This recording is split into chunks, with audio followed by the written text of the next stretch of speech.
first 3 episodes of Andor have dropped on Disney+, so let's talk about it.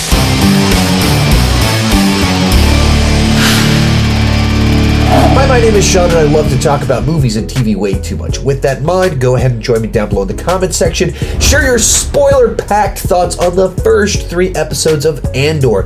If you haven't seen the first 3 episodes yet, you have been warned. This is a spoiler review. Go watch the episodes, then join the conversation over here. With that said, let's go ahead and get started. And in case you missed my spoiler-free review, I thoroughly enjoyed the first 3, actually the first 4 episodes of the show, because I am 1 week ahead of you, and it was exactly what I hoped it would be. Character-based storytelling, where there's layers to everything, where each character has a backstory, and choices that people make have long-term ramifications, and it's not just this kind of simplistic storytelling that they've done with the last several live-action TV shows. And all of this comes into play immediately. Just kicks off with Andor going into a brothel, and he's trying to find his sister. And you just can feel the history of this location. You can feel the dynamics at play with the people that are clearly the authorities who are misbehaving. There's a history with Andor that his sister is missing, and he doesn't even know her name. That's fascinating. It immediately gives you intrigue where he cares enough to be hunting for her, and in a secretive manner, but also doesn't even know her name. Just immediately going, what happened here? What's the backstory with this guy? Even in a way that you never ask those questions after watching Rogue One. You know, when they announced the show, everyone was like, really? A show about the guy from Rogue One? What are they going to do with doing that? And even in the opening little scene, they're able to build intrigue and kind of suck you into the world. And it kind of leads to the situation where the 2 police officers of sorts basically try to hustle him, shake him down for money, and he's not having any of it. Gets in a fight. One of them accidentally dies, and Cassian doesn't want to be arrested. He can't deal with the ramifications of the fact that he accidentally killed someone. So then he intentionally murders the other guy. And this guy that was like this total jerk when he was in a position of power and authority, as soon as the gun is pointed at him, is just begging for his life. And the protagonist of our show, the hero of our show, this is not a noble classic hero. This is a guy that murders a guy in cold blood in order to cover for the fact that he was doing this little investigation there. Just sets up immediately the type of show you're watching. This is not simplistic morality. This is not a kiddie show. No. Our lead character goes to a brothel looking for his sister, and then accidentally kills one cop by fighting him, and then intentionally murders another one. That's the beginning of the show. So it just sets the tone, the vibe, the energy, all of it right out of the gate.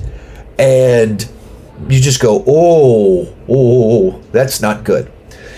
And this sets in motion a series of things where the way that we learn about Cassian and his relationship to other people, the way we learn about the community that he's in, is essentially through him trying to cover his tracks. Just think of, like, how do you make storytelling interesting? How do you make the exposition, the get to know you part of a story, hook you immediately? You have a guy that just committed murder, and then he goes to all of his friends and he tells them basically to cover for him, but he won't say for what or why. Clearly he was up to something bad, something no good, and everyone's okay with covering for him. Which just teaches you so much about his relationship to them, their vibe towards authority figures, the interpolitics, all of that stuff. You learn so much based off the way all these people kind of interact with him. And they feel like real people. You know, his friend at work that had stopped by feels like a guy that, yeah, those guys hung out. They just kind of chilled sometimes, did each other favors, and that guy knows who Cassian really is, so if someone's trying to get him, I'm willing to, maybe tell a little bit of a lie. You better pay me back, but I'm willing to tell a little bit of a lie. Just kind of sets all this up. And then the other piece you kind of get in this is they show the way the actual investigation goes down, which is one of these guys called corporate security. Young corporate security officer goes into his supervisor and he voices concern that 2 agents were killed. And just trying to even think through the timeline of all of this, whereas this young guy, he's young enough that his career was all throughout the Imperial rule. And he goes to a superior who, gray hair. This guy goes way back before Imperial rule. He just has a totally different mindset on all of this. But new guy thinks like an Imperial. Maybe he wants to go down that path. Old guy's like, I want to be left alone. let us do our thing. And anything we do that shakes things up, that indicates there's crime, that's bad for us. So new guy comes in and says, 2 of our guys were killed. We must investigate. There must be justice here. Old guy, he immediately realizes what happened here. So we got a brothel we're not supposed to have.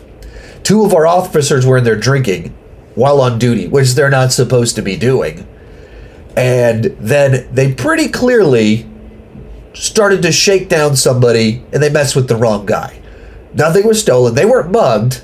They messed with someone and they got what was coming to him. So he totally gets the perfect read on this. So, hey, I'm not trying to further disgrace these already dead men. Let's come up with a nice story that makes them a little heroic, but not too heroic. Sweep it under the rug. Keep our stats nice and good. Keep the Empire out of this. Don't shake things up. Don't cause trouble. 2 shady cops got killed for being shady cops. It is what it is. It's unfortunate they're dead. The guy was a jerk. He literally says, like, he's one of the most unpleasant people I've ever met. And this interaction, what I loved about it is that so much in the world of Star Wars, you kind of have this of just like very large gaps in the people.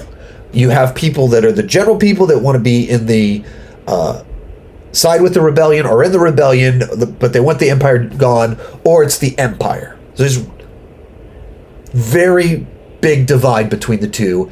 And then you introduce this guy that's over this.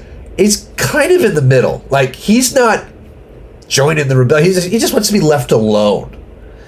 And he's working for the authorities, but he's also like, just let those people do their own thing. Let them do their own thing, and we'll all be good. No reason to shake things up.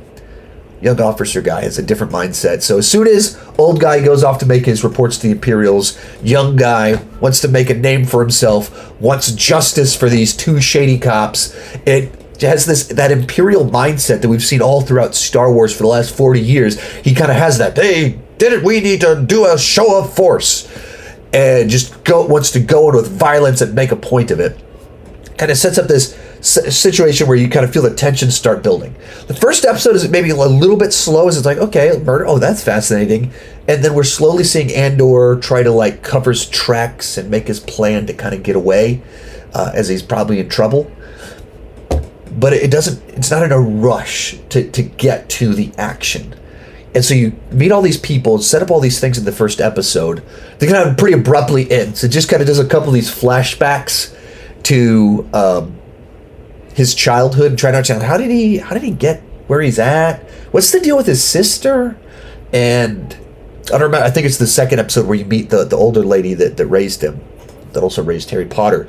And so you kind of get these little introductions to characters and the tension, but it's the setup for everything. Episode 2, you just start feeling the tension ratcheting up, getting more intense as this guy's officer guy is not going to let anything go. So he's actively pursuing Cassian. And so then they look up information about him and find out the planet that he's from. And they put out this news broadcast. And you start to learn once again these little mysteries about him. That planet that he's from, he's not supposed to let anyone know that he's from there because something happened. It was some sort of mining accident. Throughout the episode with the flashbacks, we kind of see his journey in in that, but we still don't really know exactly what happened on this planet. Why is it that, like, being from there is like this taboo thing that he keeps a secret?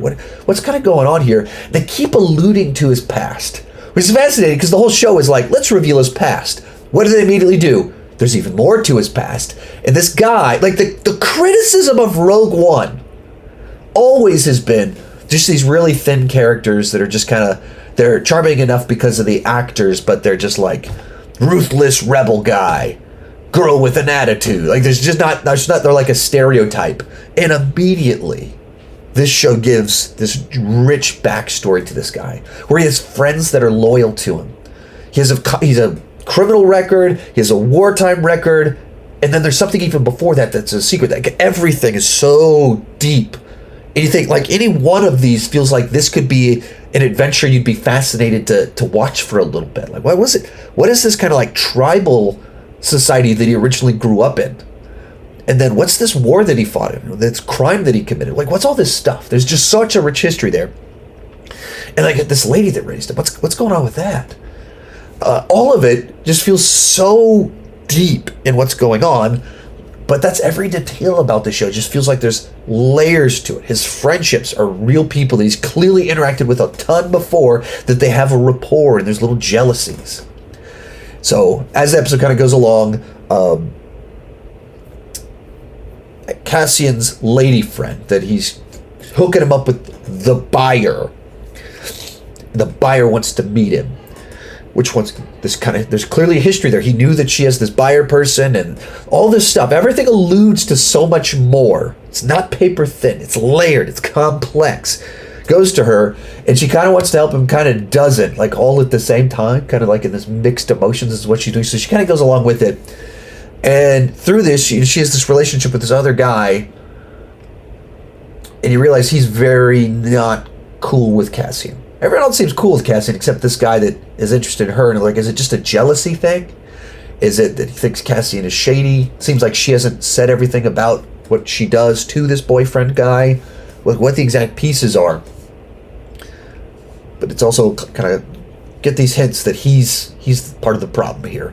So he goes and he rats out Cassian. So many people like Cassian, not this one guy. And the one guy happens to have that piece of information that she let slip. That Cassian, I guess you can now say, let slip. That because he said that, it's one piece of information. The way that normal people, like, you have a friend you're really close with, so you share something with them, you can trust them. And they share it with someone they think they're really close with that they can trust. There's enough jealousy, enough distrust between, however, Cassian and boyfriend guy decides he's gonna rat this guy out to the authorities. Maybe thinking, like, oh, the authorities, like, she doesn't see what I see. He's a shady guy, so I'm gonna rat this guy out for whatever this is. So rats him out, which sets off officer guy, who meets someone else that's like, well, yeah, of course, we need to do shows of forces. We've been too soft. Good discipline requires shows of force. So, like, let's take in a bunch of troops and let's go shake things up real good. So they get their whole force to kind of go on in to make this happen. And as this is happening, the buyer guy flies in. And you can just feel the pieces coming together. We see boyfriend guy make the phone call. We see troops heading in. We see Cassian trying to get out of there. We see buyer guy coming in. And we know buyer guy's going to be really important because he's, placed by that Skarsgård fellow that was Thor's friend, and as well as the father of Tarzan and Pennywise. So he's coming in. We know this is going to be really important. You just see all of it converging together. It was fascinating the way they did these episode breaks, that episode 2 ends and, like, the music starts really getting pumped up, like the drums kick in like a way that Star Wars music does not normally have drums like this blasted. You boom, drums going, and it's like buyer guy flies in, and then it just cuts to the trailer shot of Cassian walking down the street, and the credits cut to the credits. It's like, okay, that's a big build up to the credits, like, and it's building this kind of tension and stuff, like, oh, it's about to go down, but it's also a really weird point to end the episode. It's like Cassian's walking, cool. Oh, a guy we haven't met yet is flying in the town, cool. And I said this in my non-spoiler review, and some other people have noted this, but the episode cuts are kind of weird.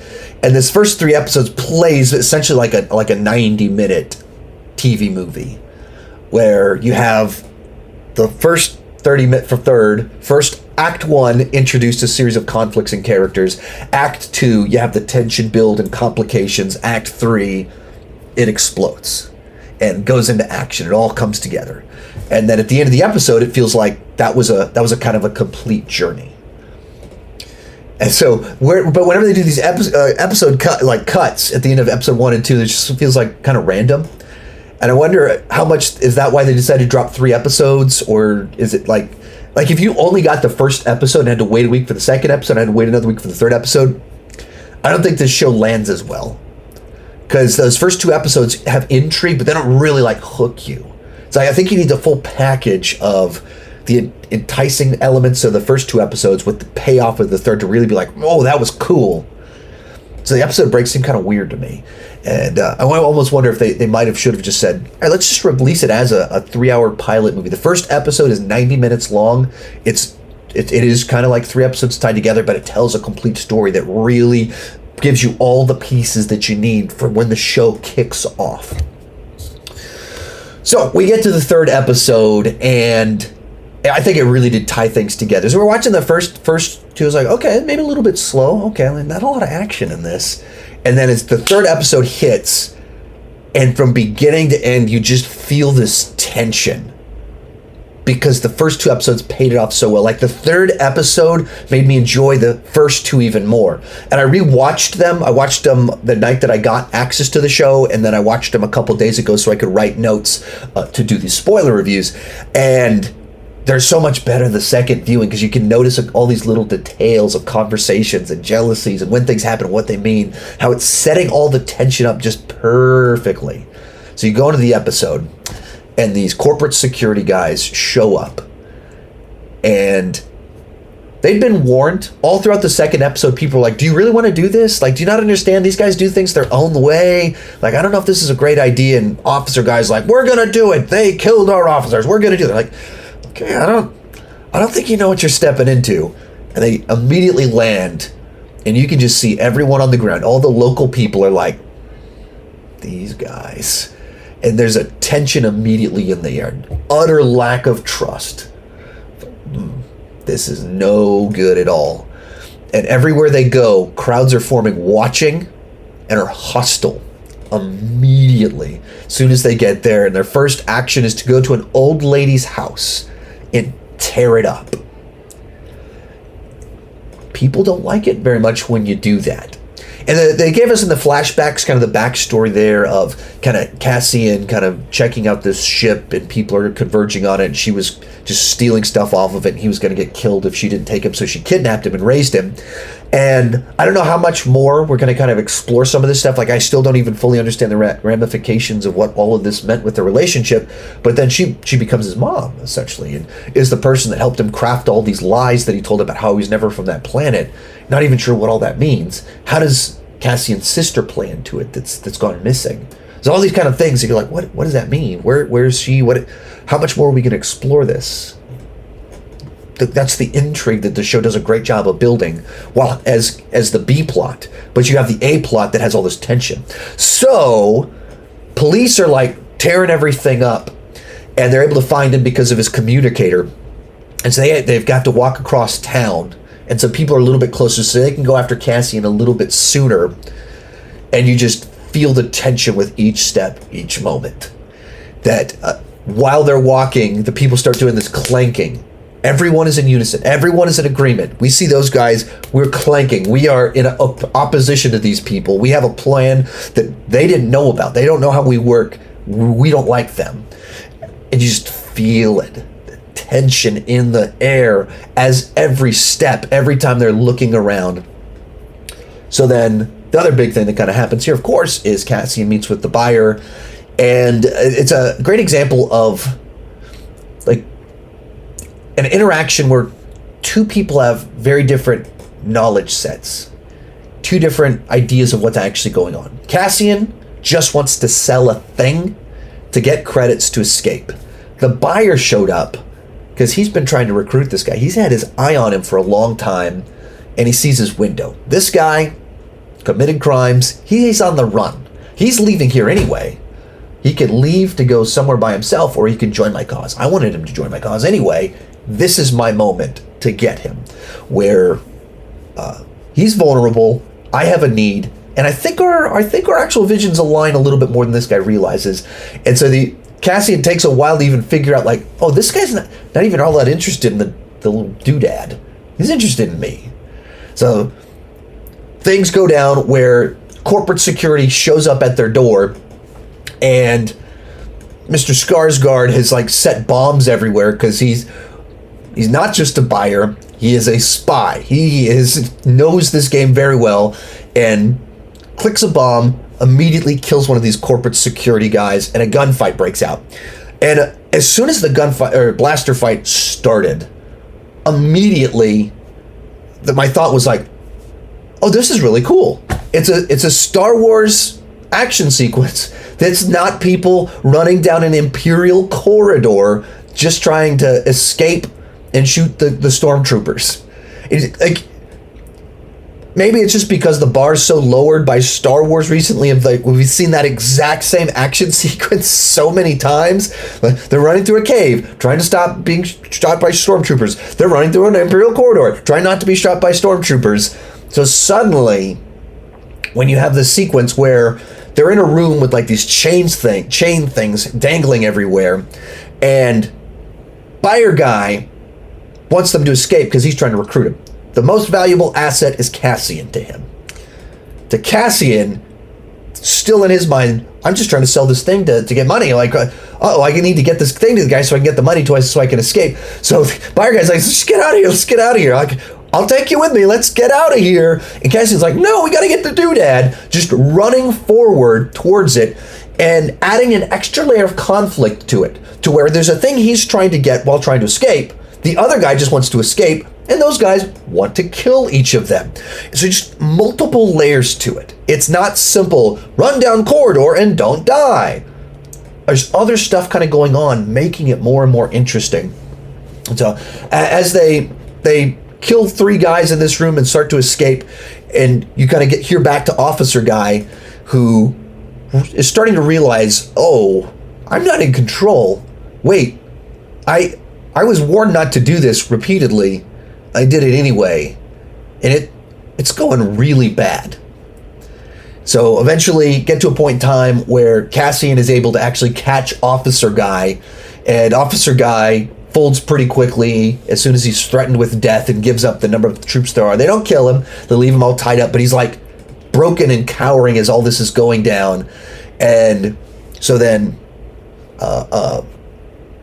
buyer guy and Cassian set up a trick where they load up a speeder with a bomb, so it gets shot by all these corporate security guys that think they've won, crowd around it, they blow up the bomb, kill even more of these dudes, and escape with no one chasing them. And then this shot where corporate security guys just standing in the middle of the street, just like, what have I done? The guy, I was told to leave this alone. I was so worked up over 2 people being killed. The guy tells me they were probably breaking the laws. I was told to leave it alone. And I didn't. And now 6, 7 more people are dead. 6 or 7 more people are dead because I decided to do this.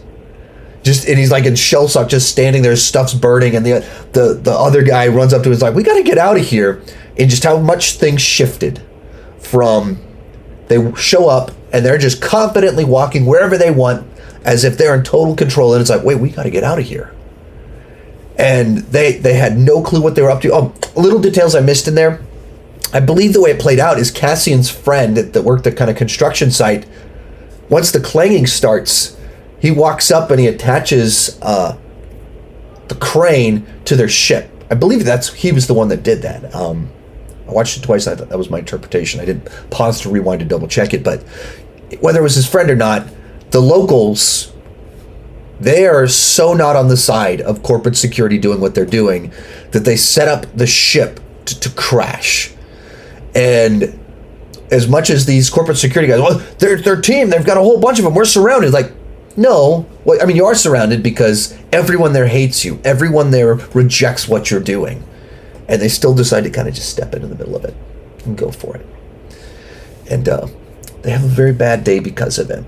And Cassian escapes with buyer guy, and arrogant young officer dude is just embarrassed and an utter failure at what he was trying to do. Other nice touches in there, even as the clanging is happening. And the old lady's like, this is what a reckoning sounds like. And as bad as it is now, imagine how worse it is when it stops. And even her saying that, you realize that, like, as the audience. Like, she didn't even say that. As soon as the clanking happened and stopped, you would know, oh, it's about to go down. She says it even more so you're like, oh, something's going to happen. And it's that stuff. We've never seen that in Star Wars before. They normally play a specific kind of way and play different. And in my initial reaction, I talked about it's kind of like fresh, different take and more mature, more adult. And I had some comments from people being like, oh, they're trying to fix Star Wars. Star Wars doesn't need to be fixed. No, they're not trying to fix Star Wars. I wouldn't describe it that way at all. They're just telling another story that has a different tone in a different genre. And so it plays a little bit different, but it fits very nicely in there. It's from the guy that wrote several of the Jason Bourne films. So you take this like A-list level screenwriter, put him in the Star Wars universe, and like bring that craft to Star Wars. That's what we're getting. That's cool. That's cool. And like I said, I've seen one more episode ahead of you. I've seen episode 4, and it very much is a continuation of what we just saw and some ramifications of it, and setting up the next thing that we're seeing. And you just kind of feel like it's like a much more in-depth storytelling and richer world than they've been doing, like with Obi-Wan and Book of Boba Fett. This is what these shows should be. And not that they all need to be more mature. That's not what I mean. But what I mean is that they should feel like TV shows. So many of these TV shows, whether the Marvel ones or Book of Boba Fett, Obi-Wan, they feel like movies with filler to stretch it out. Like the 6-episode thing, I don't think it works at all, because it just feels it's like the wrong compromise between movie and TV show. And so you're in this weird spot of like, it doesn't have the depth of character and storytelling of a TV show, and it doesn't have the brevity and conciseness of a movie. So it's like a awkward middle thing, and it feels like they always stretch out the first 2/3 and then rush the finale. This feels so off on almost all of them. And this doesn't at all. This feels like it's a TV show, so it takes its time, and you get to know the characters and the world, and it develops things. And there's layers, so things are set up in one episode and paid off in the next. Something that happens in this one has big ramifications for the next, and not in this simplistic way of like, in this episode, we find the next place to go. Where we'll find the next place to go. We'll find the next place to go, which is what they did like so much. Obi-Wan, Book of Boba Fett, and even Mandalorian, which I love Mandalorian, but I don't think that's a formula for other shows. That just works for that one show, that simplicity. And this actually feels like a TV show, and one for a more mature audience. Like my kids, they wouldn't be interested in this. And a lot of other people, I can understand why they'd be like, it's a little bit too slow for me. Fair enough. Cool. There's a lot of really fast Star Wars you can check out. And I love the fact that we're getting this. Anyway, let me know what you thought about it down below in the comments section. Come back next week. I'll be talking about episode 4. Thank you so much for watching. Keep talking movies and TV too much. Bye-bye.